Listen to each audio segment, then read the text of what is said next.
अमरावतीत जनसंचार आणि पत्रकारिता शिक्षणाला नव्या गतीची शिक्षा मिळणार आहे।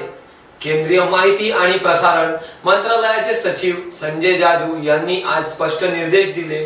भारतीय जनसंचार संस्थान म्हणजेच IIMC अमरावतीची नवीन इमारत 2027 पर्यंत पूर्ण करा आणि त्या वर्षीचे शैक्षणिक सत्र बडनेराच्या आधुनिक इमारतीतच सुरू करा। अमरावती महानगरपालिका आयुक्तांच्या निवासस्थानी आज उच्चस्तरीय आढावा बैठक पार पडली।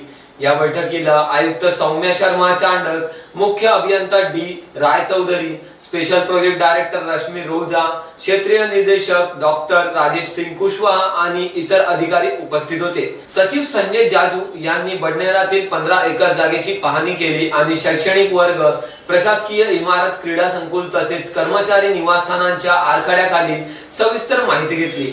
त्यांनी बांधकामातील प्रत्येक टप्पा दर्जेदारीरित्या पूर्ण करण्यावर भर दिला। अमरावती दौऱ्यापूर्वी सचिव संजय जाजू यांनी नागपूर आकाशवाणी केंद्रालाही भेट दिली। येथे आकाशवाणी, दूरदर्शन, पत्र सूचना कार्यालय आणि केंद्रीय संचार ब्युरोच्या कामकाजांना त्यांनी आढावा घेतला आणि जाहिरात संकलन कार्याला गती देण्याचे निर्देश दिले। अशा प्रकारे 2027 पर्यंत बडनेराच्या आधुनिक कॅम्पसवर IIMC चे शिक्षण सुरू होणार असल्याने विदर्भातील विद्यार्थ्यांसाठी ही एक मोठी संधी ठरणार आहे। अमरावतीवरून मनीष खर्चे यांची रिपोर्ट, महान्यूज 7 नागपूर।